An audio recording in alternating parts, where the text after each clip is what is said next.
First class, low lights, crystal glasses, a hush that says you belong. Then a polished heel slides over a polished shoe, and the room decides who does not. A black man takes his seat in 2A, calm, unmoving. A senior attendant smiles the kind of smile that means move.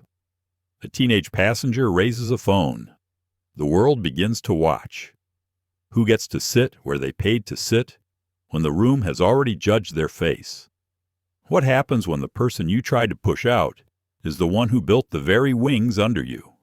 If silence is comfort for some, is it consent for everyone else? At 36,000 feet, can truth land harder than turbulence? This is the story of Nathaniel Cole, a leader who chose restraint over rage, presence over volume, and a lesson over revenge. In one cabin, you will meet courage, complicity, and the cost of assuming you can tell a life by its shoes. If you believe respect is not a perk, but the baseline, tap like, share this video, and subscribe to the channel. Take your seat. The story begins now. The air inside the first-class cabin of Cole Air Flight 319 carried that particular hush money could buy. It wasn't the silence of discomfort, but the curated quiet of exclusivity.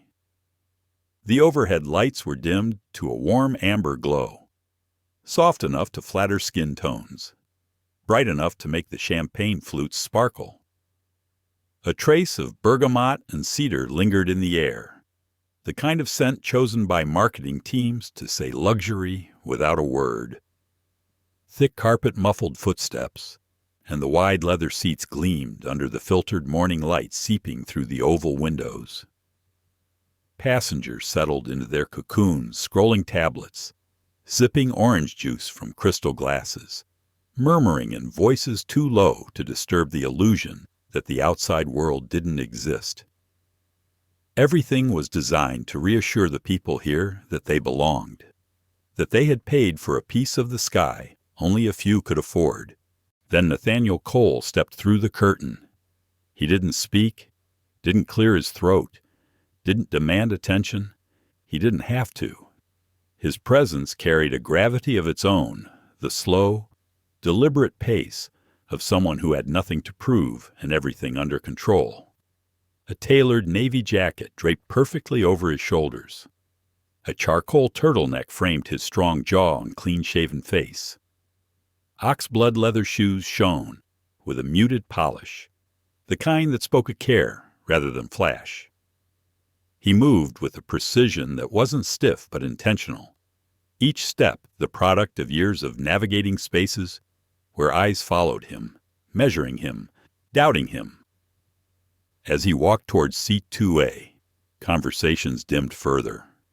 Some passengers glanced up, then quickly back to their screens. Others let their gaze linger just a little too long. He had seen these looks before, the subtle squint that asked, without words, "Are you sure you belong here near the front row?" A man with silver hair and an expensive watch shifted in his seat. Richard Lowell. The kind of man who wore wealth like a second skin, all confidence and self-appointment. He watched Nathaniel draw closer, and as Nathaniel stepped into the row, Richard leaned slightly to the side. The motion was small, almost casual. Then the heel of his polished shoe came down, slow and deliberate, across the tip of Nathaniel's oxblood leather.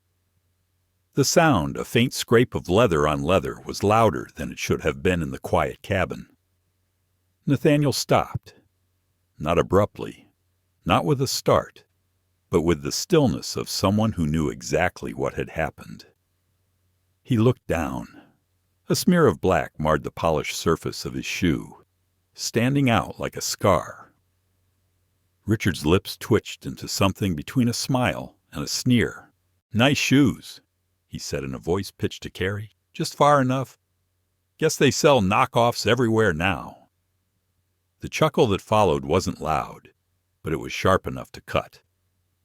A woman across the aisle raised her magazine slightly higher, her eyes peeking over the top. Someone in the second row shifted uncomfortably, while another passenger hid a smirk behind the rim of a champagne glass. No one spoke. Nathaniel's expression didn't change. He reached up and placed his carry-on into the overhead bin with a smooth, unhurried motion. The faint click of the latch closing seemed to echo. Then came a voice from just behind him. "Sir," it said, in that blend of politeness and condescension only certain people could manage. Nathaniel turned his head slightly. Victoria Ames, senior flight attendant. Her uniform was immaculate, every crease crisp. Her blonde hair swept into a tight chignon. She was the kind of crew member who considered first class her domain, her standards absolute. And now she stood in the aisle like a gatekeeper who just spotted an intruder. "I'm not sure you're in the right section," she said. Her tone was smooth, professional to anyone who didn't know better, but her eyes were assessing, skeptical. "We've had some manifest errors lately. Could I see your boarding pass?" Nathaniel reached into his jacket pocket and handed it to her without a word. The paper was crisp. The print clear seat 2A, Cole Air Flight 319. Victoria glanced down, scanned the details, then looked up. A slight frown flickered across her face before smoothing away. She handed the pass back. "There may still be an issue," she said. "Sometimes these third-party bookings slip into first class by mistake. I'll check with the flight deck." Her eyes darted to Richard, who gave a little shrug and a smile that said, "Exactly." Nathaniel didn't answer. He stepped into his row, sat down, and adjusted his seatbelt with calm precision. His gaze settled on the window, the view of the tarmac beyond. Inside, he felt the familiar weight pressing in, not the physical pressure of altitude, but the heavier pull of moments like this. Moments where the question wasn't whether he could be here, but whether people like him should be here. 3 rows back, a teenage voice murmured. "Whoa, this is wild." Ethan Ward, 17, hoodie slightly too big, phone in hand. He had lucked into this seat upgrade from economy, and now he was recording what he clearly believed might be his ticket to internet fame. His phone angled just so, the tiny red light pulsing. Nathaniel could feel the attention like static, not just from Victoria and Richard, but from half the cabin, each person silently deciding what they believed about him. In the stillness, he let a slow breath out through his nose. He knew the story wasn't over. The engines outside began their distant whine, the signal that departure was nearing. But inside the cabin, the real turbulence had already begun. The first-class cabin of Cole Air Flight 3119 was a world within a world. Everything in it was designed to send a single message. You are not like everyone else. The seats were wider, the service quieter, the smiles trained to be precise, but never too personal. Even the air felt heavier, carrying the scent of money and the faint rustle of privilege. Nathaniel sat in 2A, his body still, his mind tracing the contours of the moment. Out on the tarmac, a baggage cart rumbled past. Inside, the murmur of polite conversation floated above the low hum of the air system. It should have been peaceful. Instead, it felt like every molecule in the cabin had been charged. He could feel Richard Lowell watching him from across the aisle, the same way a predator studies an unfamiliar animal. There was no overt hostility now, just the self-satisfaction of a man who believed he had set the tone. Richard had not looked away once since the scuff on Nathaniel's shoe, as though waiting for him to flinch or break. The other passengers were subtler. A woman in a silk scarf glanced up every time Nathaniel moved. A man in a navy suit leaned into the aisle under the pretense of adjusting his bag, his eyes darting over Nathaniel like a customs officer deciding if someone should be waved through or pulled aside. Their stares were not openly cruel, but they carried a quiet verdict all the same. In their world, certain faces were anomalies here. Victoria Ames stood near the galley, speaking in low tones to another flight attendant. Her posture was impeccable, but her expression was sharp, lips pressed into a faint line. Nathaniel had seen that look before, in boardrooms and country clubs, at charity dinners where he was welcome only until the check cleared. It was the look of someone deciding how to remove an inconvenience without making a scene. From 3 rows back came the faint sound of tapping. Ethan Ward was still holding his phone at an angle that captured Nathaniel in the frame, narrating under his breath. His voice was almost conspiratorial as he told his unseen audience about the guy in first class who's about to get moved. Nathaniel did not need to see the comments section to know what was being said. Years of experience told him that judgment traveled faster than truth. He leaned back in his seat and closed his eyes for a moment. This was not new. He had been here before, in different forms. As a young man fresh out of business school, standing in a lobby where the receptionist refused to believe he had an appointment. As an investor walking into a negotiation where the other side assumed he was part of the catering staff. The details changed, but the rhythm of the moment was always the same. His phone, silent in his jacket pocket, was a reminder that with one call he could end this. He could have Victoria removed from duty before the aircraft left the ground. He could make Richard's smirk dissolve with a single sentence. But he had learned long ago that the most powerful responses were not always the loudest. Sometimes the most devastating thing you could do was let people believe they understood the game, right up until they realized they had been playing in your arena all along.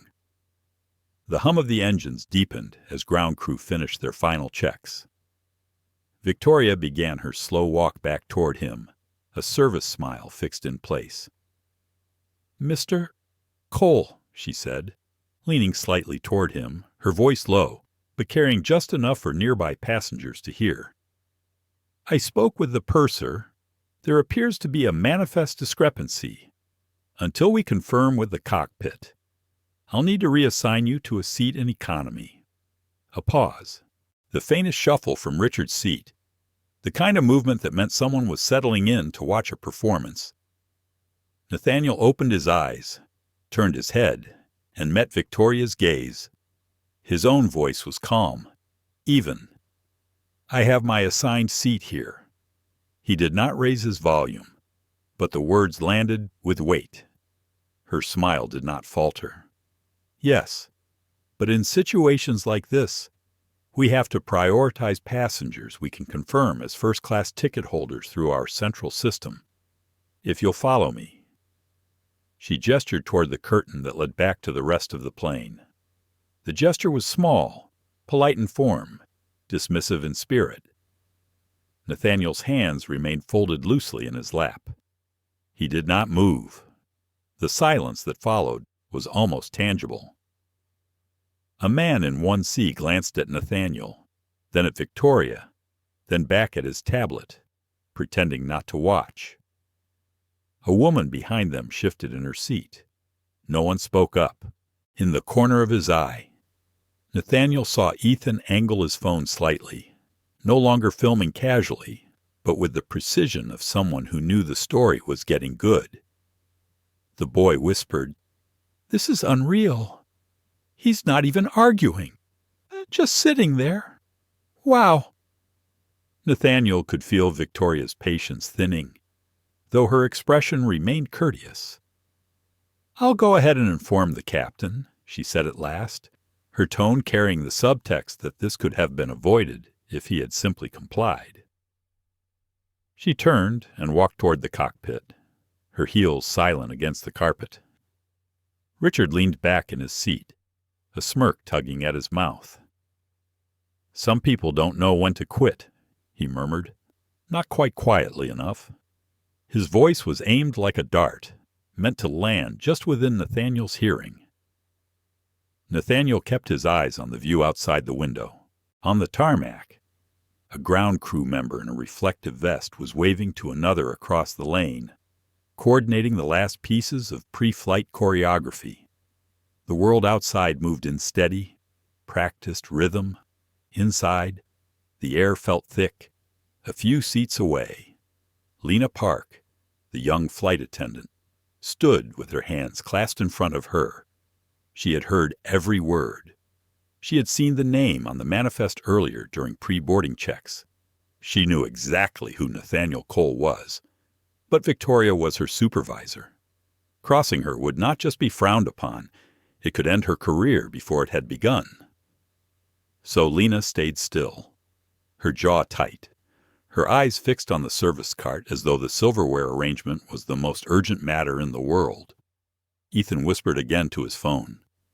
"Okay, guys, she's gone to get the captain. I think this is about to blow up." He was grinning, caught between the thrill of recording something viral and the unease of knowing it was wrong. Nathaniel closed his eyes again and let the breath move slowly in and out. This was the part of the storm no one ever saw, coming the stillness before the real shift. Somewhere behind the closed cockpit door, decisions were about to be made, and when they were, the balance in this cabin would never be the same again. The cabin door to the cockpit closed with a soft hiss behind Victoria Ames. For a moment, the first-class cabin was quiet again, but it was not the same quiet as before. It had an edge now, a weight pressing down on every seat. The sound of a page turning from a passenger's newspaper seemed louder than it should. The clink of a glass in the galley carried like a signal. Richard Lowell crossed one leg over the other, adjusting the crease in his slacks. He looked entirely at ease. The corners of his mouth tugged upward as if the entire situation were entertainment meant for him. Every few seconds, his eyes would slide toward Nathaniel Cole, checking for a reaction. There was none. Nathaniel sat exactly as before, hands resting lightly in his lap, gaze on the window, the skyline of the airport just beyond the glass. 2 rows back. Ethan Ward leaned forward in his seat, elbows braced on his knees, his phone angled carefully so the camera captured both Nathaniel and the aisle. He whispered into his microphone, "She's in the cockpit now. Guys, this is getting crazy. Look at him. Though, totally calm. No yelling. Nothing." The chat on his screen was moving too fast to read. Lines of text flooding in from viewers who had joined in the last few minutes. Most were outraged. Some were curious. A few threw out jokes. But the audience was growing, and Ethan knew it. He kept filming. The minutes stretched. In the front row, a woman with a pearl necklace cleared her throat softly. She looked at Nathaniel with an expression that was not unkind, but carried a kind of practiced detachment. Beside her, a man in a navy blazer shifted his tablet to one side, pretending to be absorbed in a news article while clearly listening. Nathaniel's mind was not on them. He was thinking about the early days of Cole Air, about the first contract he signed to lease a single regional jet. He thought about nights spent in small hotel rooms near airports, mapping out routes and negotiating landing slots. None of those people had asked if he belonged. They had asked only if he could deliver. But here, now, surrounded by the soft luxury he had built into this brand, the question was being asked without a single word. The curtain at the front of the cabin swayed, and Victoria returned. She had the kind of expression people wore when they were certain they were right. She stopped beside Nathaniel's seat. "Mr. Cole," she said. I've spoken to the cockpit, and they've requested that you relocate to economy seating until we can verify your ticket in the central manifest. It should not take long." Her voice was sweetened just enough to sound professional, but every syllable was firm. She expected movement. She expected compliance. Nathaniel looked at her, his eyes steady. "My ticket has already been verified," he said. "I am seated where I am assigned." The pause between them was short but sharp. Richard gave a quiet laugh, shaking his head as though he had predicted this. The woman in pearls leaned slightly toward her companion. Whispering something, he answered with a slow nod. Victoria's lips pressed together. "Sir, I understand you believe this is your seat, but without confirmation in our live system, I cannot allow you to remain here. Please follow me." She gestured again toward the rear. The second gesture carried less politeness and more authority, the kind of movement that assumed obedience. Nathaniel did not move. He could feel the eyes on him, the expectation that he would either stand or cause a scene. He chose neither. His stillness was deliberate. From somewhere behind, Ethan's voice came in a hushed rush. "Oh, man, he's not going. This is unreal. Guys, you're seeing this in real time." Victoria's smile had thinned to a tight line. She straightened her back. "Sir," she said, her tone dropping to something more clipped, "if you do not comply, we will have no choice but to escalate this as a safety matter." The word safety landed in the air like a challenge. It was a word that could change everything on an aircraft. It was the card no passenger could ignore. But Nathaniel only lifted his chin slightly. "I am not a safety concern," he said, each word clear, "and I am not moving." The tension broke slightly when Richard spoke up, his voice pitched just loud enough to be heard by most of the cabin. "Come on, buddy. We all know how you got that ticket. Probably a hand-me-down from someone who canceled last minute. First class isn't a sightseeing tour." There was a faint ripple of laughter from somewhere behind him, brittle and short. Not everyone laughed. Some looked down quickly, ashamed.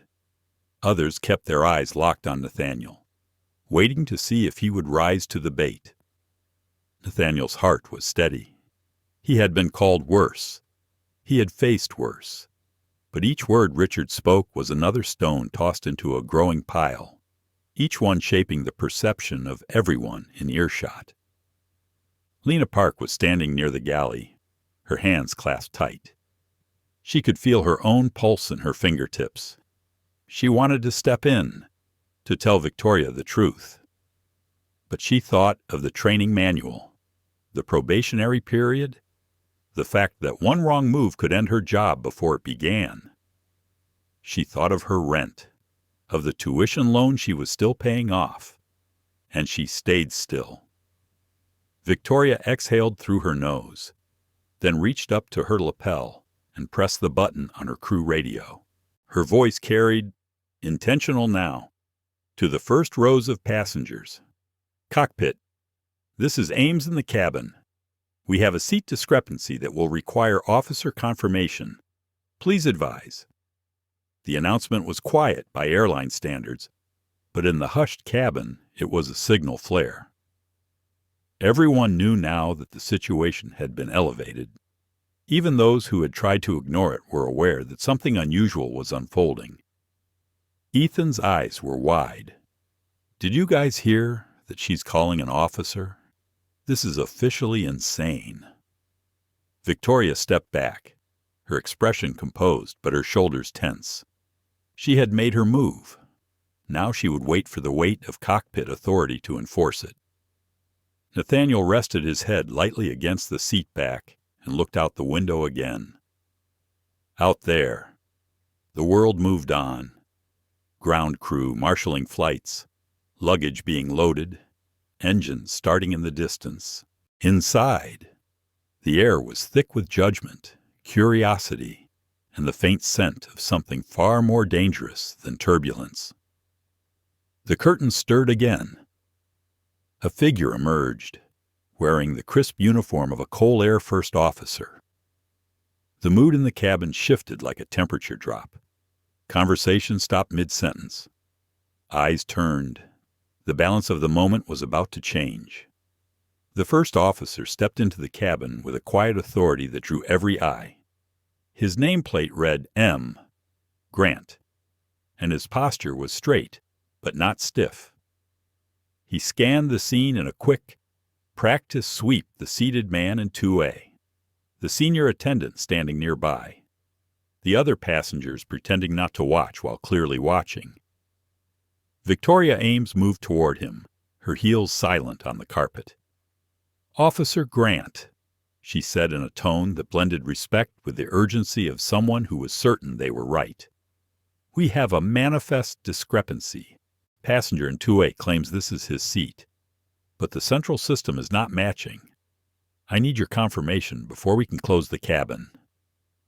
Grant's eyes moved to Nathaniel Cole. He held the gaze for a moment, then nodded once. "Let me see the boarding pass." Nathaniel reached into his jacket and handed it over without hesitation. The paper was still crisp. The ink-sharp Cole Air Flight 3119. C to JFK, Seat 2A. Nathaniel Cole. Grant looked at the pass, then at Nathaniel, then back at the pass.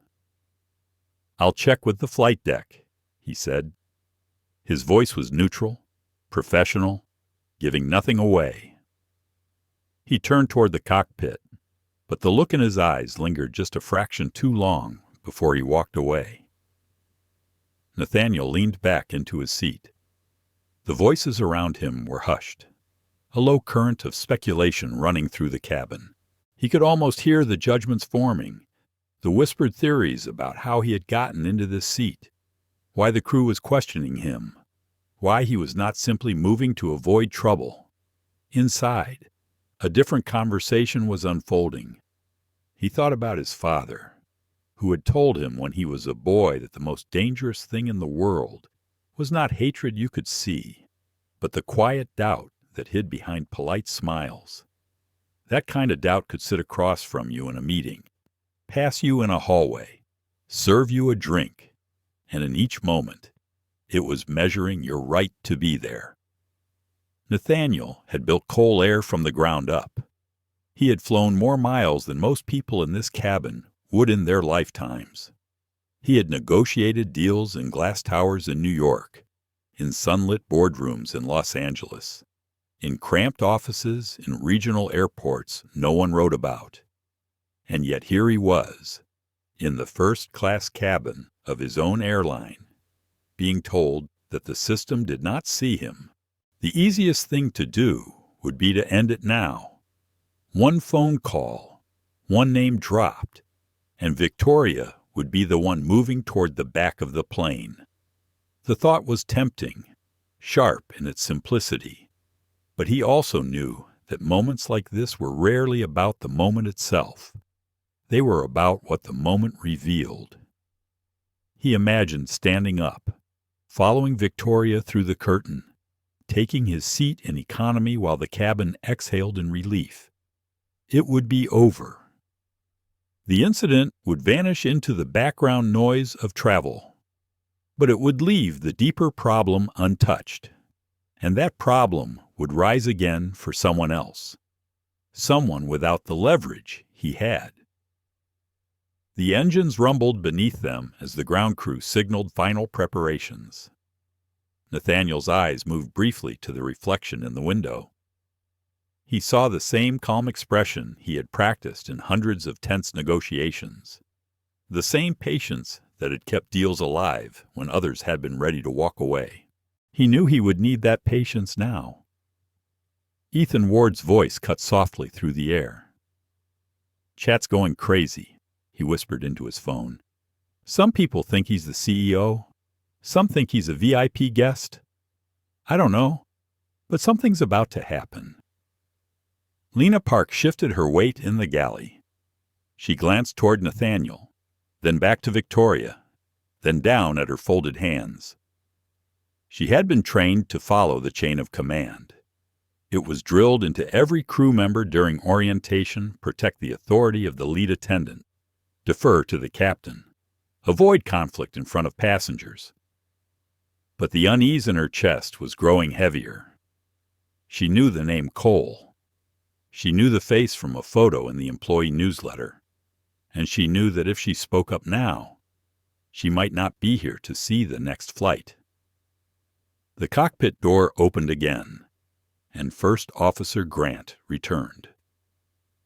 He handed the boarding pass back to Nathaniel without meeting his eyes. "We're still verifying," he said simply, and walked toward the galley to speak quietly into his radio. Victoria stepped closer to Nathaniel's seat. "Sir, we cannot depart until this is resolved. If you insist on staying here without confirmation, we'll be delayed for everyone on board. Are you sure that's what you want?" Her words were carefully chosen. They turned the weight of the delay toward him, making him the obstacle in the eyes of the other passengers. Nathaniel could feel the shift in the air as people began to murmur, their annoyance no longer directed at the process, but at him. Richard Lowell was leaning back now, his voice a casual drawl. "You hear that? We're all just trying to get to New York, and some folks are holding up the flight for what pride?" The word hung there, an accusation dressed as observation. Nathaniel turned his head just enough to look at Richard. His gaze was steady, unreadable, and in that quiet stare was something that made Richard's smirk falter for a fraction of a second. "I'm exactly where I'm supposed to be," Nathaniel said, his voice low but clear enough to carry. "And that's not going to change." The murmur in the cabin grew. Ethan shifted his phone for a better angle. Lena looked down, her stomach twisting tighter. Nathaniel's thoughts were steady. If this was going to be resolved, it would be resolved in the open. The system could confirm his seat in seconds. When it did, every assumption, every doubt, every smirk would have to face the truth. And when that truth landed, it would not just be about him. It would be about everyone who had watched, measured, and stayed silent. The cabin seemed to draw a collective breath when First Officer Grant returned from the cockpit, the narrow aisle framing his approach like a runway. His uniform was immaculate, the gold bars on his shoulders catching the ambient light. The quiet in the first-class cabin deepened with each step he took. Even those who had been pretending not to pay attention looked up now. Grant stopped beside Victoria Ames, who stood just ahead of Nathaniel's row. His expression was professional, but there was the faintest crease between his brows, a subtle sign that what he had just seen or heard had unsettled him. "Let me take another look at that boarding pass," he said. Nathaniel handed it over again. Grant examined it with deliberate care, running his eyes over every line of text. Seat 2A, Nathaniel Cole. C to JFK. Nothing about it looked unusual on the surface, but Grant's training told him not to rely on appearances. The manifest was the ultimate authority in matters like this.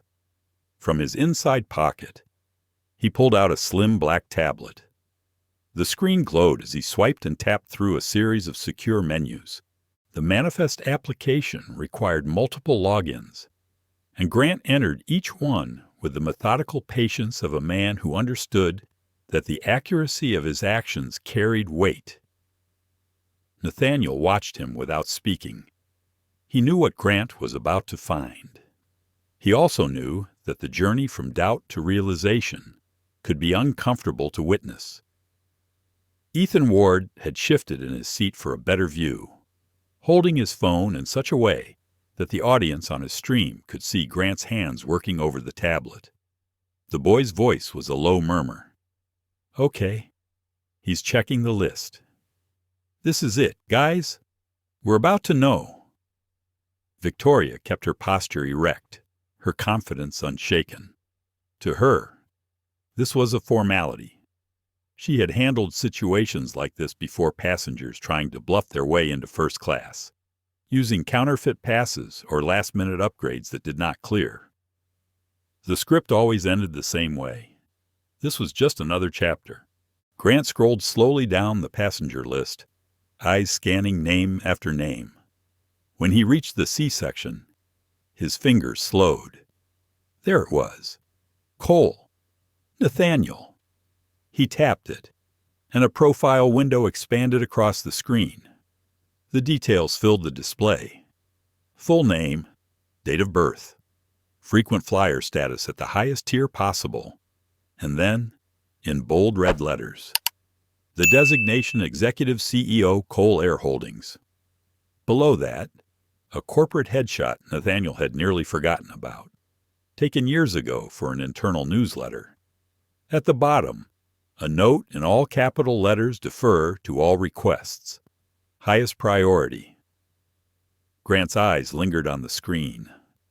The shift in his posture was almost imperceptible, but it was there, the slight straightening of the spine, the tightening of his grip on the tablet.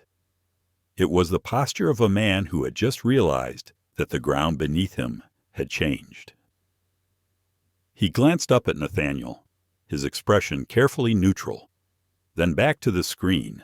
He knew this was no ordinary passenger.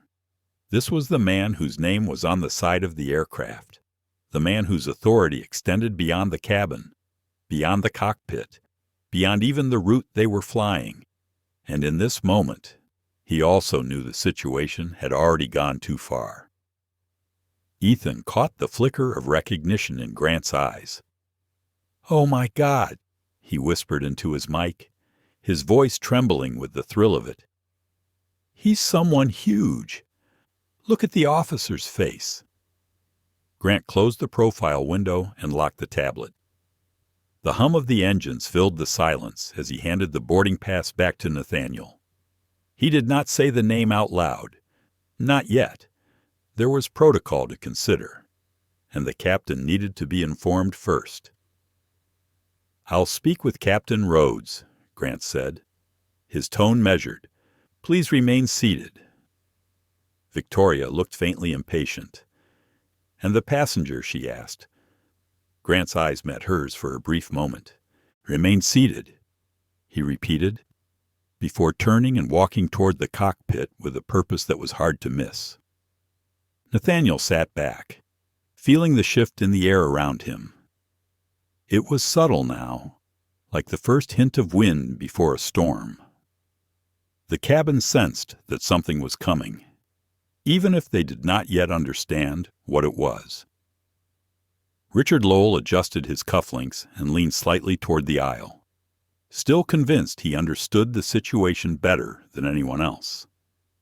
"Looks like we're still waiting," he said, as if the delay were Nathaniel's personal failing. Lena Park stood frozen in the galley. She had caught a glimpse of the tablet screen as Grant scrolled. Her heart had given a small, sharp jolt when she saw the corporate title under Nathaniel's name. She looked at him now with a new awareness, her earlier fear mingling with something closer to respect. She said nothing, but the silence was heavy with things unsaid. Ethan's phone vibrated with a flood of new comments. His viewers were speculating wildly. Some claimed they recognized Nathaniel. Others were demanding that Ethan zoom in closer. He resisted. He could feel that whatever was about to happen, it would be bigger if it landed without warning. The cockpit door remained closed for nearly a full minute. The wait was a vacuum that seemed to pull every stray thought into it. Nathaniel let his mind wander for a heartbeat, remembering the first time he had sat in a cockpit jump seat as an observer, the view of the horizon stretching out in front of him, the quiet trust between captain and crew. That trust would be tested now, but not in the way anyone expected. When the door finally opened, Captain Daniel Rhodes stepped into the cabin. His presence was immediately felt not because he was loud or forceful, but because he carried himself with the assurance of a man who had seen every kind of situation in the air. His eyes swept over the cabin once, taking in the scene with a pilot's precision. He spoke quietly to Grant, who handed over the tablet and murmured a few words. Rhodes glanced at the screen, and in that instant, his expression changed. It was not dramatic, but it was enough the subtle narrowing of the eyes, the measured inhale of someone recalibrating his entire approach. The captain closed the tablet and returned it to Grant. He straightened, adjusted his cuffs, and walked down the aisle toward Nathaniel. Every passenger's head seemed to turn at once. The murmur died away. Even Richard's self-satisfied posture slackened as he realized the captain's destination. Rhodes stopped directly in front of seat 2A. His voice was clear, steady, and carried the weight of both authority and respect. "Mr. Cole," he said, inclining his head slightly, "on behalf of the crew, I want to apologize for the treatment you've experienced. Your comfort and dignity are of the highest priority to us." The words were simple, but their effect was immediate. The atmosphere in the cabin shifted again, this time more abruptly.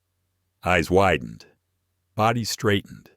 The balance of the moment had just tilted sharply.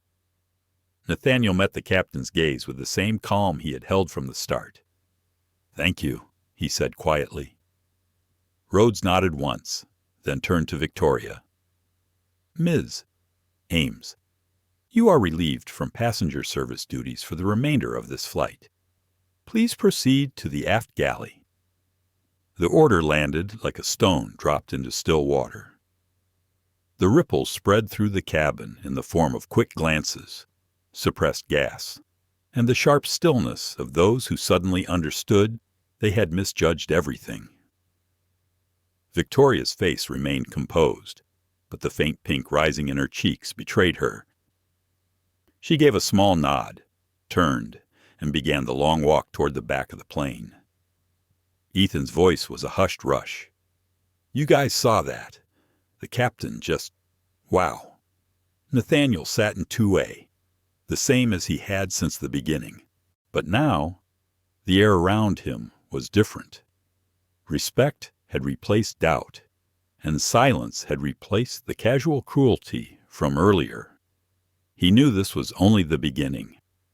The hush in the cabin felt different now. It was no longer the silence of judgment. It was the silence of realization. People were beginning to piece it together.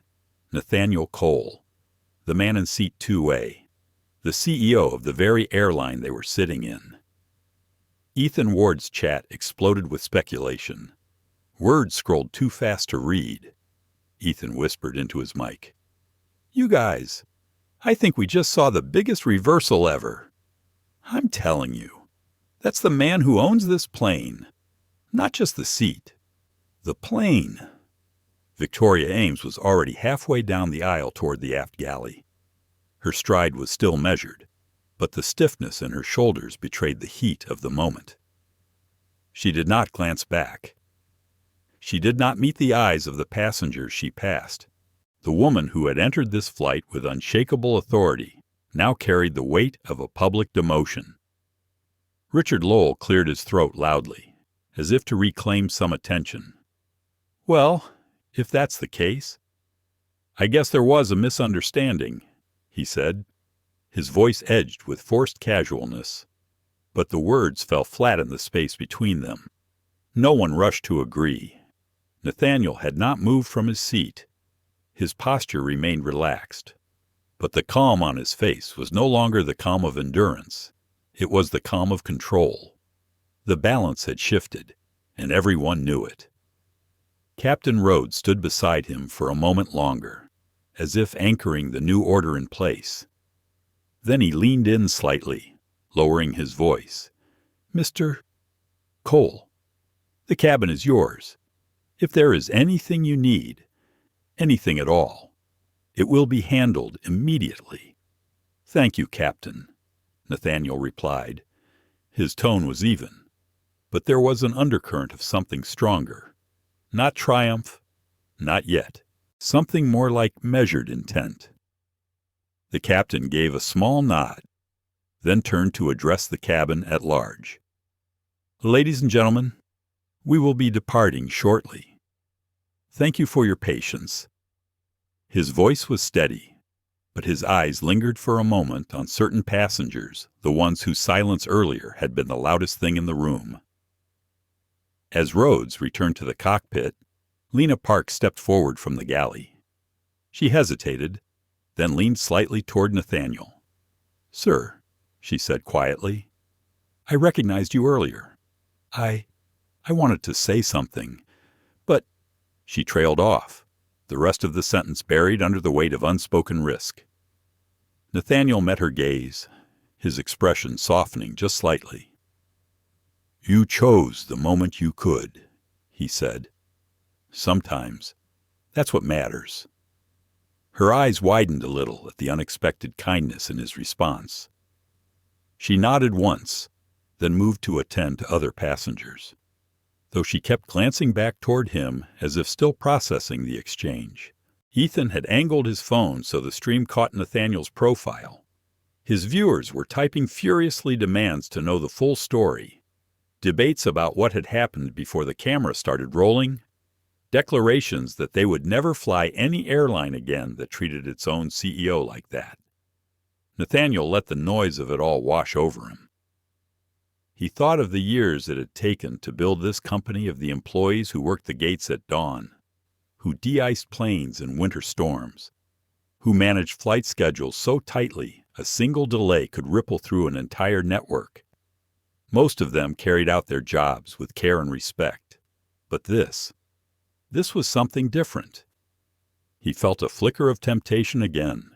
One phone call to corporate, one coded phrase to the operations desk, and the plane would be grounded before they even left the gate. But part of him knew the real impact came from letting the flight move forward, from showing every passenger on board exactly what respect and accountability looked like in real time. Behind him, Richard shifted in his seat. His earlier smugness had vanished, replaced with a restless discomfort. Finally, he spoke again, his voice pitched just loud enough to carry. "Listen, I didn't mean anything by it earlier. Just sometimes people get nervous about who's supposed to be where. You know." Nathaniel turned his head slowly, his eyes locking on Richard's. The gaze was calm, but it had a depth that made Richard glance away almost immediately. "Sometimes," Nathaniel said, "people confuse where someone is with where they think they belong." The words hung there, heavier than the hum of the engines, heavier than the slow taxi toward the runway. A few passengers shifted in their seats. Others kept their eyes fixed firmly on their own screens, their own hands, unwilling to be part of the moment, yet unable to escape it. In the aft galley, Victoria stood with her back to the curtain, her hands clasped so tightly the knuckles whitened. She could still feel the captain's voice in her ears, the weight of his order. She had not been removed from duty in decades, and now it had happened in full view of the people she was supposed to lead. She thought about the man in 2A. She thought about how he had not raised his voice, had not threatened her, had not done anything she could point to as misconduct. And yet, somehow, he had undone her completely. Up front, Nathaniel closed his eyes for a brief moment, letting the gentle vibration of the engine settle his thoughts. He knew this was not over. What had happened in this cabin would not stay here. The passengers would talk. The stream would spread. By the time they landed in New York, the story would already have begun to shape itself in the public eye. That was the part Victoria and Richard had not yet realized. This was not just a matter of a seat dispute. This was a mirror held up to every assumption, every snap judgment, every quiet decision made without the benefit of truth. And now, That mirror was reflecting into hundreds, soon thousands, of lives beyond this cabin. Ethan glanced at his phone. "Guys," he whispered, "this is going viral. We're talking thousands watching live. People are clipping it already." Nathaniel opened his eyes, his expression serene once more. He adjusted the cuff of his jacket and looked out the window at the lights lining the taxiway. Somewhere inside, a plan was already forming, not for retribution, but for something larger, something that would ripple far beyond the walls of a single plane. The seatbelt sign chimed. The plane turned toward the runway, the nose dipping slightly as the engines roared to full power. Nathaniel sat back, unflinching, as the Dreamliner surged forward. The ground fell away. The city lights became a distant glow beneath them, and somewhere at 30,000 feet, the balance of power had shifted for good. The seatbelt sign had just clicked off when the first shiver of turbulence rippled through the cabin. It was mild at first, just a subtle sway, but the movement had a way of unsettling people who were already on edge. Nathaniel Cole kept his gaze steady on the window, watching the cloud tops slide past, his hands resting loosely on the armrests. The hum of conversation in first class began to rise again. People spoke in low tones, still processing the shift in power that had taken place before takeoff. A few stole glances at Nathaniel, then looked quickly away, as if afraid to be caught staring. Richard Lowell was among them. He had ordered a glass of wine, though the stem of the glass trembled slightly in his hand. He took a sip, then leaned toward the passenger across the aisle and muttered something that made the other man nod quickly, eyes darting toward Nathaniel. From the galley. Lena Park emerged with a tray of drinks. Her movements were smooth, but not as effortless as they had been earlier. She was aware that every step, every interaction could now be interpreted as taking sides. As she reached Nathaniel's row, she paused. "Would you like something to drink, sir?" she asked. He looked up at her, his expression calm but not distant. "Just water, thank you." She poured it and set it gently on his tray table. For a second, she seemed as if she might say something more, but the words stayed caught in her throat. She moved on, serving the next passenger with the same professional precision. The turbulence returned, stronger this time. The plane gave a sudden dip, causing a few passengers to gasp and grip their armrests. The cabin lights flickered briefly as the engines adjusted. Over the intercom, Captain Rhodes' voice came through, steady and reassuring. "Ladies and gentlemen, we are passing through a patch of unstable air. Please return to your seats and fasten your seatbelts. Cabin crew, secure the galley." Lena and the other attendants began moving quickly, collecting stray glasses and locking compartments. The curtain at the front of the cabin swayed with each bump. Nathaniel took a slow sip of his water, feeling the shift in the cabin's energy. Turbulence had a way of stripping away the thin veneer of control people wore.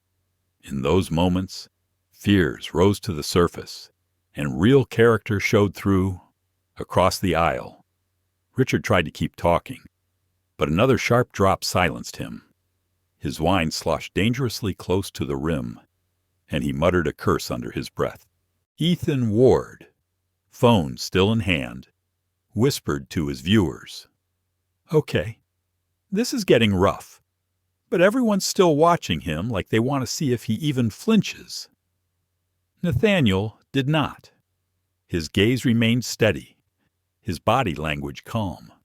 Years of long flights, business negotiations, and boardroom standoffs had trained him to ride out turbulence of all kinds. A sudden jolt sent a tray of silverware sliding from a counter in the galley. The sharp clatter drew startled looks. Lena reached for it, but the plane lurched again, forcing her to grab the counter for balance. Without thinking, Nathaniel rose slightly in his seat. One hand braced against the armrest, ready to help if she fell.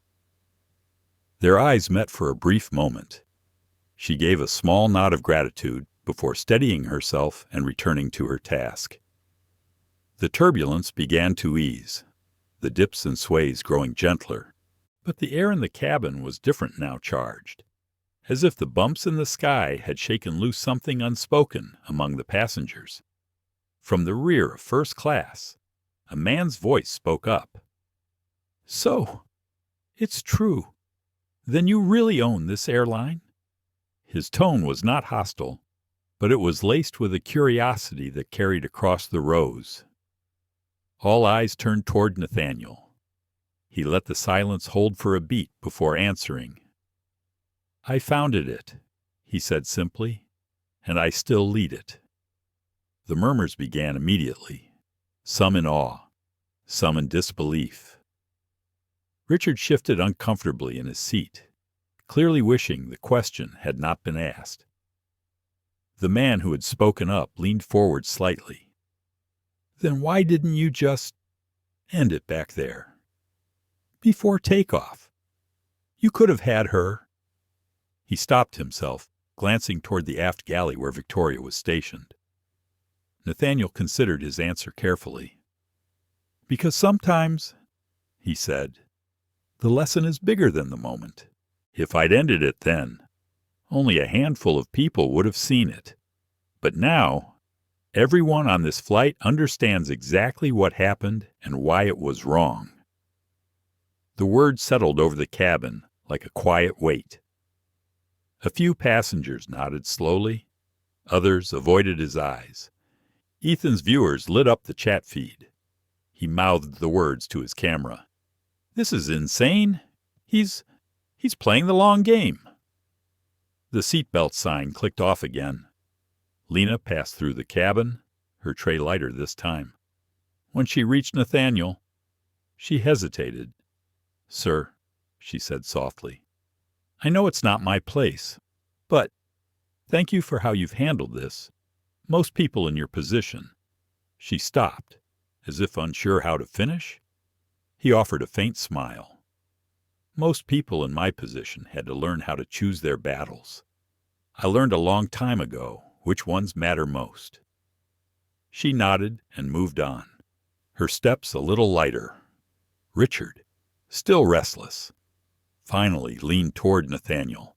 "Look, I may have been abrupt earlier. I didn't know who you were." If I had Nathaniel turn to face him fully, his gaze steady, "That's the problem. Mr.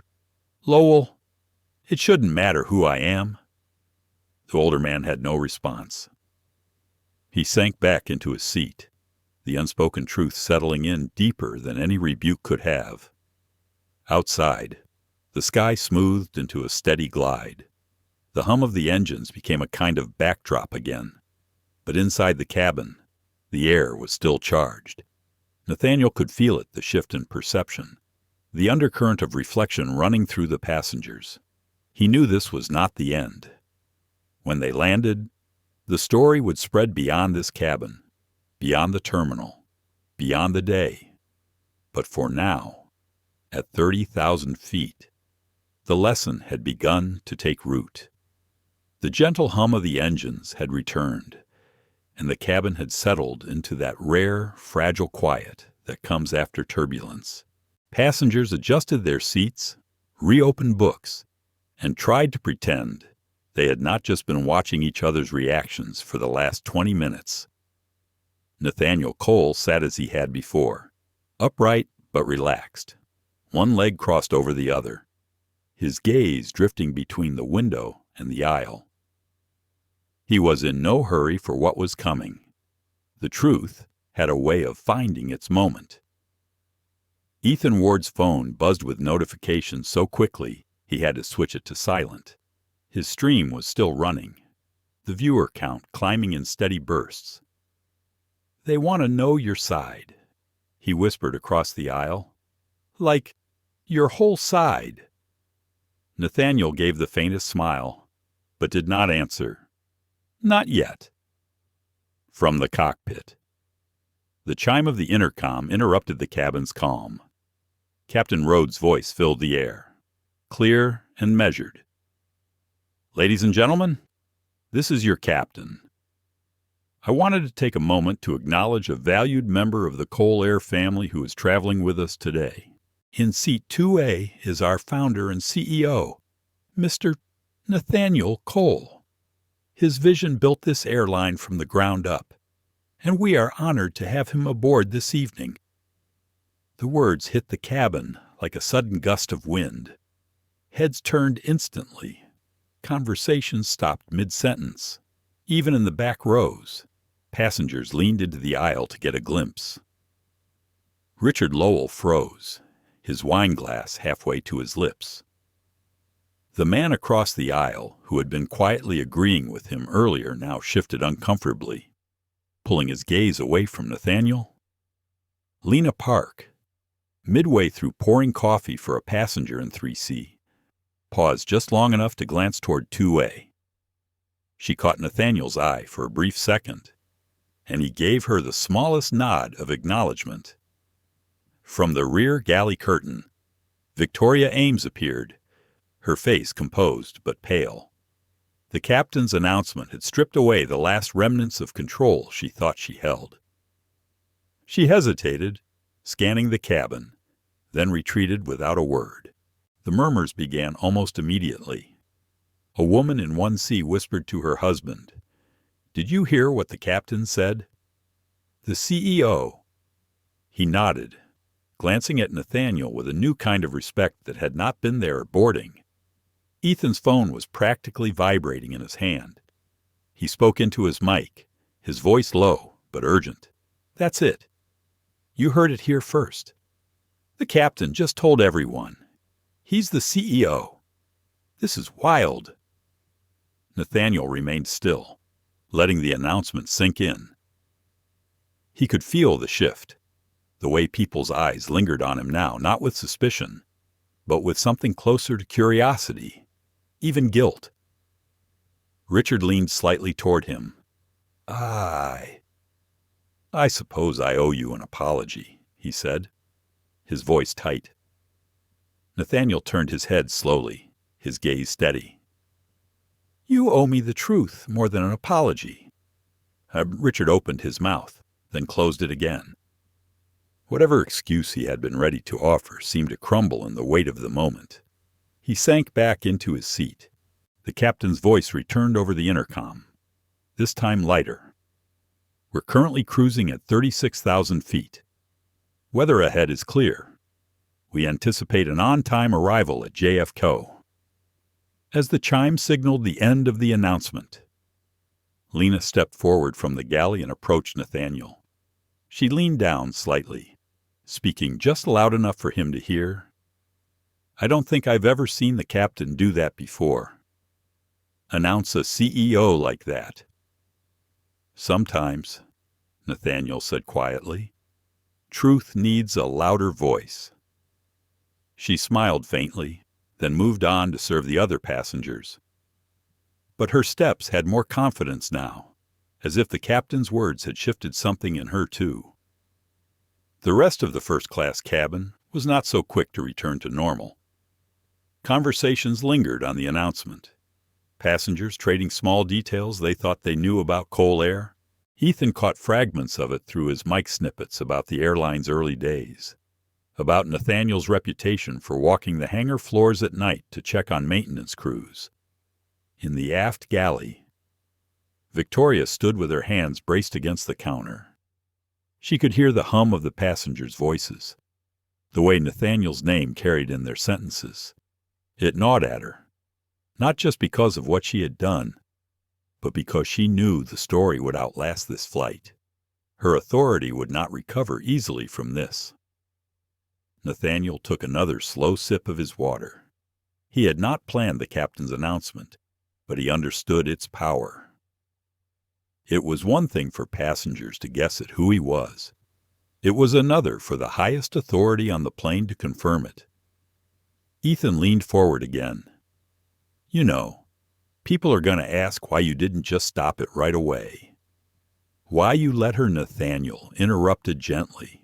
Because sometimes the way people treat you when they think you are powerless tells you more than the way they treat you when they know who you are. The teenager stared at him, the weight of the sentence settling in. That's something. The flight continued smoothly, but the dynamic in the cabin had been rewritten. Lena now approached Nathaniel with an ease she had not dared earlier. Passengers who had ignored him before now offered small nods as they passed his seat, and Richard kept his eyes on the seat back in front of him, as if looking anywhere else might force him to confront more than he was ready to. But Nathaniel was not looking for personal vindication. His mind had already shifted ahead to what this meant for the airline, for the crew training programs, for the unspoken culture that allowed moments like this to happen at all. The incident had become a live case study, and everyone on board was part of it now. As the flight attendants began the dinner service, Nathaniel unfolded his napkin with unhurried precision. The clink of cutlery and soft rustle of service carts filled the space. To anyone glancing over, he looked like just another passenger enjoying the quiet part of the flight. But in his mind, the steps toward change were already lining up, measured, deliberate, inevitable. Dinner service had just begun when Nathaniel noticed the faint tension in the movements of the crew. Lena Park worked the aisle with careful precision, her service smile never faltering, but there was a stiffness in her shoulders. The other attendants moved quickly, their eyes darting toward the front galley where Victoria Ames had stationed herself. Victoria had kept herself largely out of sight since the captain's announcement. When she did appear, her manner was clipped, her interactions brief. It was clear she was working to keep her composure intact, though the strain showed in the tightness of her jaw. Nathaniel finished the last bite of his meal and placed his utensils neatly across his plate. He waited until the service cart reached his row, then glanced toward the galley. His decision was made. He rose from his seat, straightened his jacket, and walked down the aisle toward the front. Conversations quieted as passengers noticed his movement. Ethan's camera tracked him, the teenager whispering into his mic.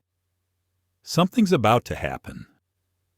When Nathaniel stepped into the galley, Victoria was leaning over a small counter, stacking service trays. She straightened quickly, her eyes narrowing slightly. "Mr. Cole," she said, her voice formal but brittle. "Is there something I can assist you with?" Nathaniel studied her for a moment, his expression calm. "You can start," he said evenly, "by telling me why you thought I didn't belong in my seat." Her lips pressed into a thin line. "I was enforcing our seating policies. I believed." "You believed," Nathaniel interrupted softly, "without verifying. You acted on assumption, not fact, and you did so in a way that was visible to every passenger in that cabin." She hesitated, her fingers tightening on the edge of the counter. "If I made a mistake—" "You made more than a mistake," he said. "You sent a message. To me, to the crew, to every person watching." Her eyes flickered toward the curtain, as if checking whether anyone was listening. "With respect, sir, you're making this in more than it was." Nathaniel took a step closer, his voice still low, but with an edge of steel. "No. You made it more than it was. The moment you decided that who I appeared to be dictated where I should sit, you turned it into something much bigger. And you did it on my aircraft. For a beat." The only sound was the muffled clink of dishes from the aft galley. Victoria's face flushed slightly. "I've served on hundreds of flights," she said finally. "I know how to manage my cabin." "And yet," Nathaniel replied, "you forgot the simplest part of that responsibility, respecting the passengers who trust us to get them where they're going without stripping them of their dignity." The words landed between them, heavy and undeniable.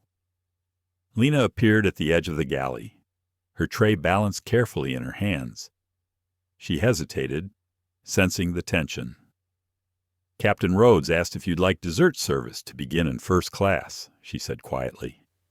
Victoria opened her mouth to respond, but Nathaniel spoke first. "Yes, thank you. Ms. Park, please proceed." Lena gave a small nod and slipped away, though her eyes lingered on Nathaniel for a moment longer. Victoria's posture stiffened. "So, what happens now? Are you planning to remove me from duty?" Nathaniel held her gaze. "That depends on you. I can address this in a way that ensures it never happens again, not just here, but across the entire airline. Or I can let this play out the way you seem determined to, in which case the consequences will be yours alone." Her throat moved in a small swallow. She glanced away, the defiance in her eyes dimming slightly. "I'll finish the service," she said finally. Nathaniel stepped back, giving her space. "Then do it well," he said.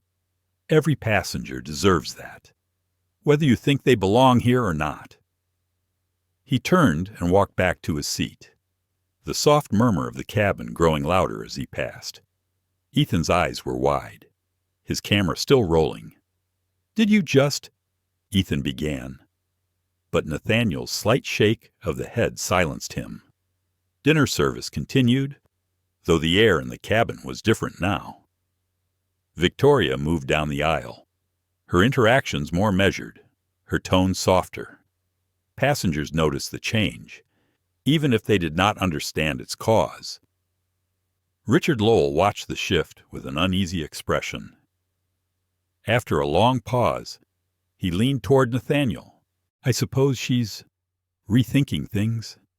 "She's learning," Nathaniel said quietly. "The question is whether she'll remember."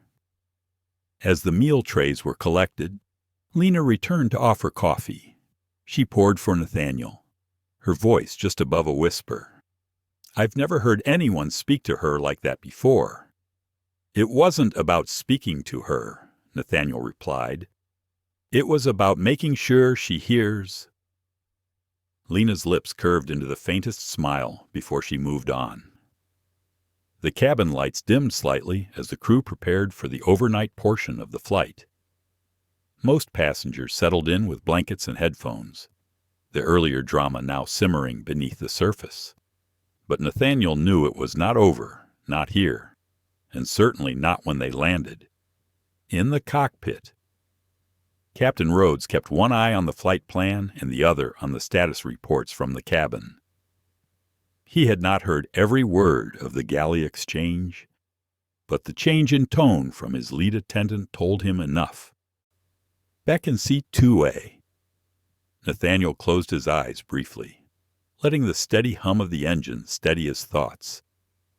He thought of the boardroom conversations to come, of the training reforms he had been pushing for, of the subtle culture shifts that could prevent the next Victoria Ames from making the same choice.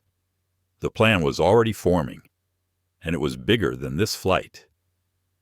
The cabin had settled into a quiet rhythm. Overhead lights were dimmed, only a few reading lamps casting soft halos over open books and glowing screens. The hum of the engines was steady, almost soothing, like the sound of a river under ice. Nathaniel Cole sat with his seat reclined slightly, eyes closed, not sleeping, but letting the quiet wrap around him. He had spent enough time in this seat, not just on this flight, but in countless flights over the years to know when the air in a cabin was holding its breath. It started with a buzz, not the familiar vibration of a phone in silent mode, but a ripple of whispers threading through the rows. Then came the faint glow from screens turning toward one another, as if passengers were comparing notes on some shared discovery. Ethan Ward, in the seat just across the aisle, lifted his phone from his lap. His eyes widened as he scrolled. Mr. Cole, he whispered. You might want to see this. Nathaniel opened his eyes, tilting his head slightly. Ethan turned the phone toward him. On the screen was a live news feed from an aviation blog. The headline stark against the dark background: Cole Air CEO confronted in first-class passenger livestream. Goes viral mid-flight. Beneath it was a still image taken from Ethan's own stream, Nathaniel standing in the aisle, speaking to Victoria in the galley, his expression calm but unyielding. The timestamp showed it had been posted less than 15 minutes ago. The viewer count on the embedded video was already climbing past 70,000. Nathaniel studied it for a moment, then handed the phone back without a change in expression. It moves fast, he said quietly. Ethan looked almost guilty. I didn't think it would blow up this quick. I mean, it's just a stream. It's never just a stream, Nathaniel replied. Once it's out there, it's everywhere. A few rows ahead, Richard Lowell was craning his neck toward a fellow passenger screen. His face had gone pale. He sank back into his seat, gripping the armrests as if the very altitude had shifted under him. From the galley curtain, Lena Park appeared with a tray of drinks. She hesitated when she caught sight of passengers scrolling through their devices, the flicker of recognition on their faces. By the time she reached Nathaniel's row, she was whispering. They're all talking about it in the crew chat. She said, It's spreading. I'm aware, Nathaniel said softly. She glanced toward the curtain. Victoria knows too. She hasn't said anything, but you can feel it. Nathaniel nodded once. Let her feel it. Up in the cockpit. Captain Rhodes received a discreet ping from the airline's ground operations team. He skimmed the message, then leaned back in his seat. Well, he murmured to his first officer, it seems our passenger list just became national news. The first officer glanced over. This going to be an issue on landing only for some, Rhodes replied, adjusting the autopilot settings. Back in first class. The mood was shifting again. Passengers who had been content to pretend the earlier confrontation hadn't happened were now looking at Nathaniel with open curiosity. A few with the nerve to approach stood in the aisle for a moment, then thought better of it. Richard didn't move at all. His gaze was locked on the seat in front of him, his jaw tight. The embarrassment that had been simmering since takeoff was now a slow boil. Ethan leaned closer again. You could say something. You know, people are asking for your statement in the comments. Nathaniel considered this. And what do you think I should say? The teenager hesitated. I don't know. But if it were me, I'd want people to know I didn't just let it slide. I'm not letting it slide, Nathaniel said. I'm letting it land. The choice of words seemed to hang in the air. The curtain parted suddenly, and Victoria stepped out. Her expression was unreadable, but her posture carried a stiffness that seemed one part pride, one part resignation. She began checking on passengers, her voice polite, her tone carefully neutral. When she reached Nathaniel's row, she paused. Is there anything I can get you before we begin our descent later? He looked up at her for a moment. No, thank you. She gave a small nod and moved on, but even in that brief exchange, Ethan caught the subtle change, the formality in her tone, had shifted, not warmer, but less certain. The whispers in the cabin continued, but now they had a sharper edge. The passengers had moved past curiosity into speculation. What would happen when they landed? Would there be an announcement? Would the crew be replaced on the spot? Lena returned quietly to Nathaniel's side. There's talk among the crew, she said softly. About you grounding flights before. Is it true? Nathaniel's lips curved in the faintest suggestion of a smile. It's happened. And would you? Do it again, if it's necessary, he said simply. Her eyes widened slightly, but she nodded. For the rest of the flight. The quiet was deceptive. Outwardly, the cabin was calm, passengers dozing, crew moving efficiently but underneath. Every minute carried the weight of anticipation. The news was already ahead of them. Whatever waited at JFK would not be confined to the terminal. Nathaniel sat back, letting the moment breathe. He knew enough about public perception to understand the power of timing. The story had left the cabin, but it was still his to finish. The descent would be the beginning of the endgame. The cabin lights brightened by a shade as the plane began its slow descent. The chime sounded, soft and familiar, and seat belts clicked into place up and down the aisle.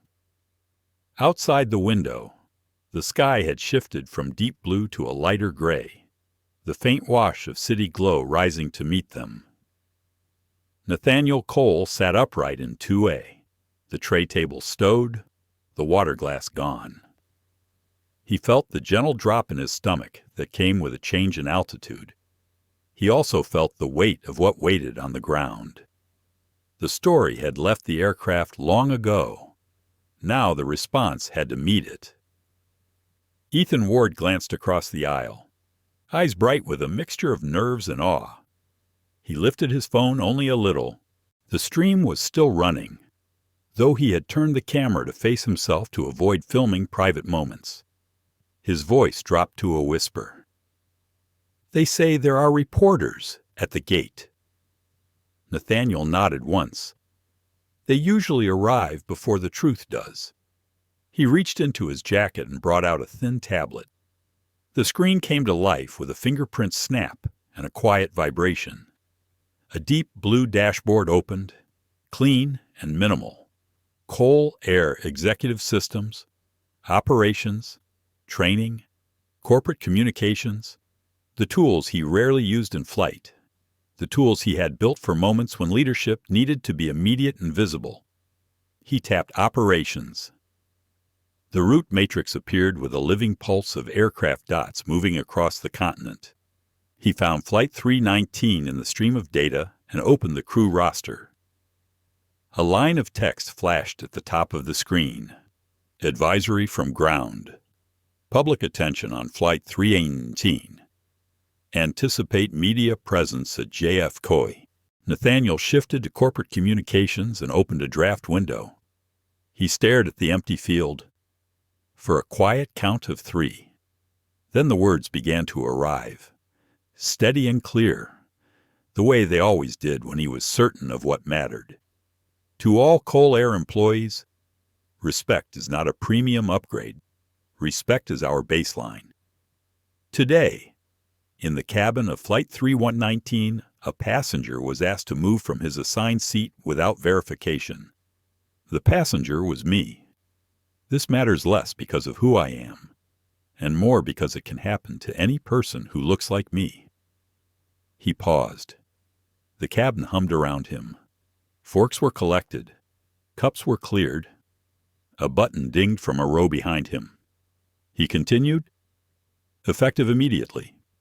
We are launching the Altitude Honor Program. This includes mandatory training on bias awareness, intervention authority for junior crew when they see a concern, and a direct line from any employee to the ethics office without fear of retaliation.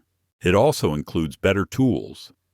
Starting next week, crew tablets will show verified VIP and executive profiles with clear guidance, reducing the temptation to assume what the system can confirm. He read the paragraph twice. Then he added one more line. Silence is not neutral. If you see something that strips dignity from a customer or a colleague, you have a duty to speak. He signed it with his name and title, then tapped Send to Internal with a schedule of 30 minutes after landing. He opened another window for public affairs and pulled a simple statement from the same words. He adjusted the tone. He removed internal details. He kept the message intact. Send on landing. He scheduled to corporate channels and selected press. The plane banked gently. The city was visible now, a grid of lights that sharpened with every passing second. Captain Rhodes came on the intercom. Ladies and gentlemen, we are beginning our initial approach into John F. Kennedy. Weather is clear. We expect a smooth landing. Please make sure your seat backs and tray tables are in their upright positions. Cabin crew, prepare the cabin for arrival. The curtain parted, and Lena Park stepped into first class with a quiet presence that had grown steadier over the course of the flight. She moved from row to row, checking belts, answering small requests, keeping her voice calm. When she reached the 2-0, she paused. "Thank you for how you handled it," she said softly. "I wanted to help earlier. I did not know how." "You will next time," Nathaniel said. "That is the point." She nodded, a small breath leaving her shoulders, and moved on. Behind her, Richard Lowell stared at nothing and everything. His hands were folded, knuckles pale. He had said little since the captain's announcement. Now he cleared his throat. "Mr. Cole," he began, his voice careful. "I behaved badly. I thought I knew what I was looking at. I was wrong." Nathaniel turned just enough to meet his eyes. "Do you know what you were looking at? Richard A. Man in my aisle?" he said, the honesty raw. "And I made the rest up." Nathaniel gave a single nod. "Then learn from it. Start by noticing what you decide about people before you know anything at all." Richard lowered his head and let the words settle. There was no dramatic apology. There did not need to be. The truth had done the work. The seatbelt sign chimed again. The nose tilted a little further down. The city grew. From the aft galley, Victoria Ames stepped forward. Her uniform was still perfect. Her face was not. The composure that had carried her through hundreds of flights had been tested today in a way she had not expected. She stopped at row 1 and checked belts without comment. She checked row 2. She reached 2A and paused. The words caught behind her teeth. "Ms. Ames," Nathaniel said, saving her from searching for a beginning. It is time for you to listen." She held his gaze. She had expected a public reprimand. She received something cooler and harder. "In a few hours," he said, "you will meet with crew services. They will give you time off to reflect, then retrain you with the Altitude Honor Program. When you come back, you will be better. If you choose not to learn, you will not come back." That is the line. Victoria swallowed. She did not argue. She nodded once. Understood. He tilted his head a fraction. "Good. Now finish your checks." She moved on, quieter than before, and the cabin felt a little lighter for it. Ethan's phone buzzed again. He read the latest headline under his breath and winced. "They already have your statement without having your statement." "They have guesses," Nathaniel said. "In a short while, they will have words that were chosen on purpose." He opened one more panel on the tablet. Live crew scheduling. He tagged a temporary hold on a narrow band of routes. Not a punishment. A pause. Flights crewed by teams overdue for refresher training would depart late by a small margin tomorrow. Passengers would not feel it. Crews would. The message was clear without a single speech. The ground rose. The engines shifted to a deeper note. The cabin quieted into that strange stillness that always comes just before landing. A prayer of wheels and light. A breath held by 200 people at once. The runway appeared. The tires met earth with a smooth thrum. The reverse thrust rumbled. The wing flaps lifted. The plane slowed, then turned from runway to taxiway with the grace of a creature returning to water. A collective exhale moved through the cabin. Hands unclenched. Phones woke up. Notifications stormed in. Beyond the windows, gate lights winked like constellations placed on the ground. Captain Rhodes came back on the intercom. "Welcome to New York.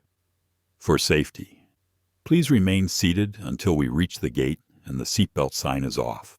On behalf of Cole Air and your crew, it has been our privilege to fly with you." The words privilege carried a different charge now. People felt it. The plane rolled toward the terminal. Nathaniel slipped the tablet back into his jacket. He looked at Ethan. "When the doors open, let the camera go quiet. There will be enough noise without it." Ethan nodded quickly. "Yes, sir." Richard stared straight ahead. Lena stood by the galley curtain, hands folded, spine straight. Victoria remained at the front, eyes forward, ready to complete the arrival checklist with the same precision she had always had.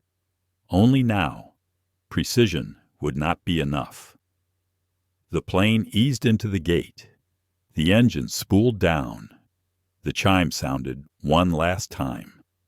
The seatbelt sign went dark. Nathaniel felt the moment arrive like a tide at his feet. He stood. He smoothed his jacket. He looked at the door, where a jet bridge waited. And beyond that, a corridor of cameras, questions, and consequence. He did not hurry. He did not delay. He walked toward the front of the cabin with the quiet that had carried him from the first insult to the final approach. Calm was not a performance for him. It was a decision, renewed at every turn. The door opened.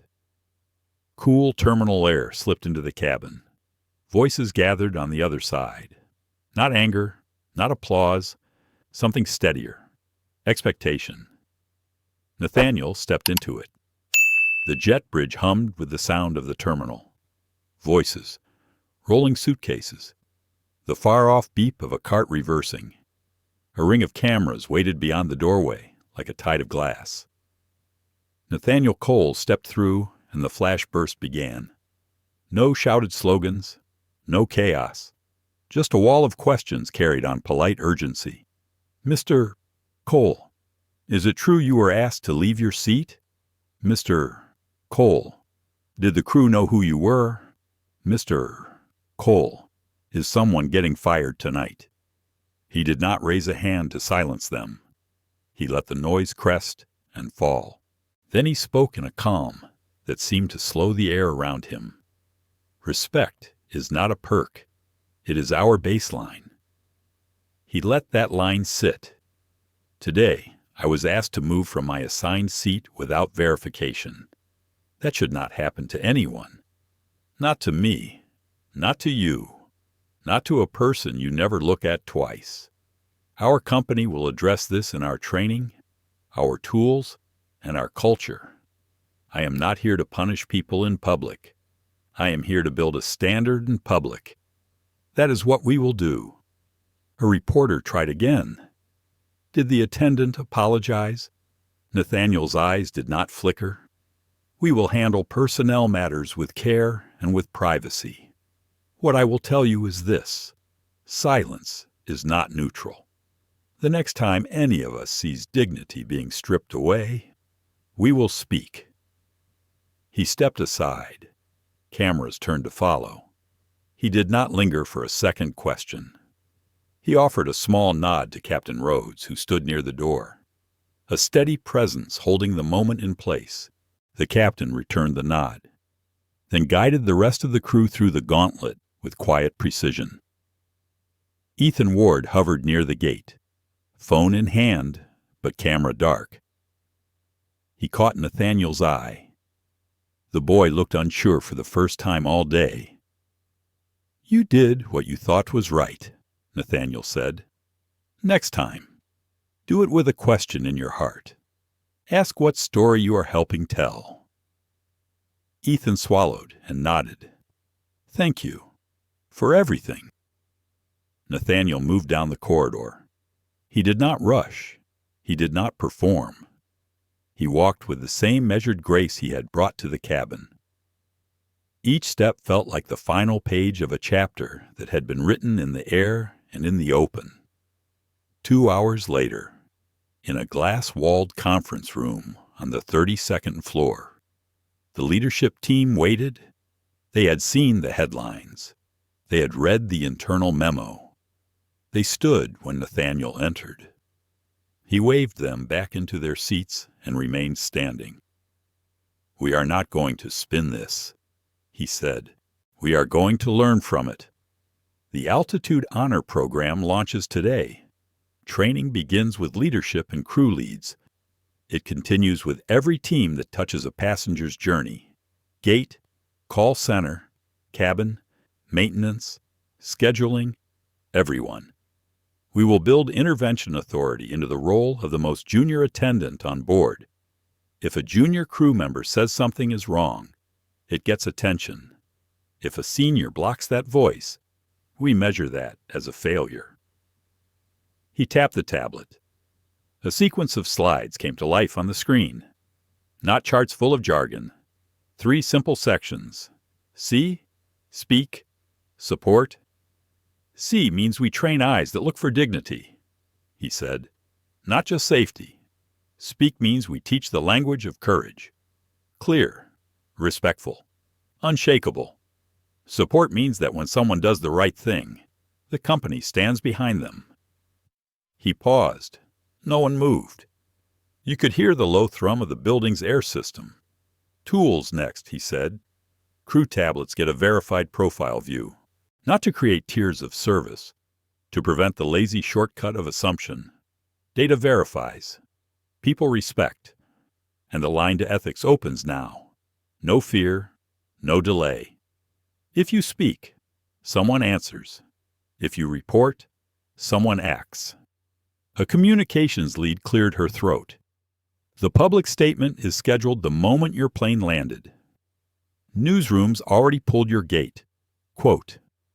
"Good," Nathaniel said. The words were chosen on purpose. Another hand, creative has a concept ready, a single image to carry the idea beyond the moment. "Show me." The screen changed. A stark black and white photo filled the wall. The toe of an oxblood shoe, a scuff mark catching the light. No face, no model, just the mark in the leather and the clean shadow under it. A simple line beneath, "Do not step on respect." The room went still. Then the quiet exhale of agreement traveled around the table. "Run it," Nathaniel said. After the meeting, he took the elevator down to a floor most executives rarely visited. Training? A room with fold-out tables, a circle of chairs, a whiteboard with old marker stains that never quite come out. He stepped inside without announcement. Lena Park rose from a chair near the back, surprised to see him. A small group of crew leads and trainers were already gathering, called in early for the rollout. Nathaniel looked at all of them as if this room had always been the center of the company. "We are going to get this right," he said. "Not with slogans, with practice, with stories, with memory. I am here because I want to hear yours." The next hour felt nothing like a briefing. It felt like a circle in a quiet church basement. People spoke softly. A gate agent described a moment she had let pass because the line behind her was too long. A mechanic recalled a time he had corrected a pilot with words chosen so carefully he was shaking afterward. A young attendant spoke of a passenger who had wept in the galley after being treated like luggage by the world outside. Lena told hers last. She spoke about the photo in the employee newsletter where she had seen Nathaniel's face. She spoke about the heat behind her eyes when she did nothing at first.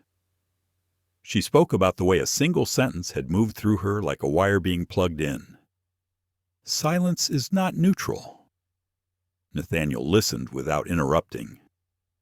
When she finished, he said only this: "You did not do nothing. You learned. And now you will teach." Days turned. The ad appeared on terminals and billboards and the backs of seats. The line, "Do not step on respect," slipped into conversations in kitchens and break rooms and coffee lines. People said it with a half smile when someone cut them off in traffic. People said it with quiet conviction when a colleague needed backing. Language did what language can do. It created a way to act. Inside Cole Air, changes that could have been paperwork became lived habits. Crew tablets flashed a confirm marker when a seat question rose. Junior attendants asked precise questions and were not punished for asking. Senior attendants learned what leadership looks like when it bends instead of breaks. Ethics calls went up for a week, then leveled, then returned to a new normal that was steadier and cleaner. Weeks later, Nathaniel boarded a night flight under a sky the color of slate.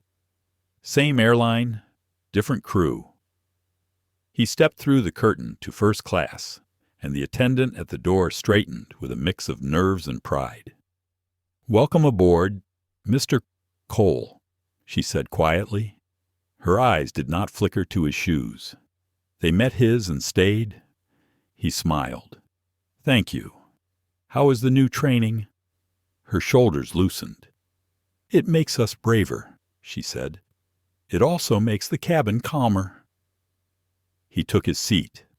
The lights dimmed. The engines took the note of departure.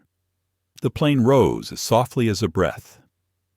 He looked at the window and saw only the wing and the night and the small silver movement of a world that kept going. He thought of Richard Lowell. He thought of Victoria Ames. He thought of Ethan Ward. He thought of Lena Park. He felt no triumph, only the steady pull of work not done yet. One flight does not change an industry. One sentence does not change a culture, but it sets a bearing. It gives people a heading they can fly. Somewhere over the dark water, he took out a pen and a small notebook. He wrote a single line: "Respect is not a luxury seat. It is the aisle we all walk to get anywhere worth going." He closed the notebook and set it on the armrest. The cabin was quiet. The world moved beneath them. He let the quiet do its work. When the plane landed, no cameras waited, no questions, no noise, just the sound every traveler knows. Seatbelts unclicking in a soft clatter, bags pulled from overhead bins, a gentle shuffle toward the door, and the next thing. Nathaniel stood and thanked the crew. He stepped into the jet bridge with the knowledge that the work would greet him on the other side. He did not mind. He was built for it. He had learned long ago that calm was not weakness. Calm was a discipline. Calm was a choice. He walked on. The plane has landed, but the journey is not over. We saw how a quiet man carried a storm without raising his voice. We saw a crew member find her courage. We saw a teenager use a camera not for clout, but for witness. We also saw how easy it is to mistake power for worth, and how quickly a room can turn someone into a question. Hold this close. Respect is not a luxury seat. It is the aisle we all walk. Dignity cannot depend on a uniform, a ticket class, a name badge, or the color of a passenger's skin. And silence is not neutral. When you see someone's humanity being stepped on, your voice is the hand that helps them stand. Tonight, let the lesson linger. Choose empathy over ego. Choose truth over comfort. Choose to speak when speaking costs you something. That is how cultures change. That is how we fly higher than habit. If this story moved you, show it. Like this video. Share it with someone who needs the reminder. And subscribe so you do not miss the next chapter. More stories are coming. More reckonings. More reasons to believe that dignity, given freely, can change a cabin, a company, and maybe the sky itself.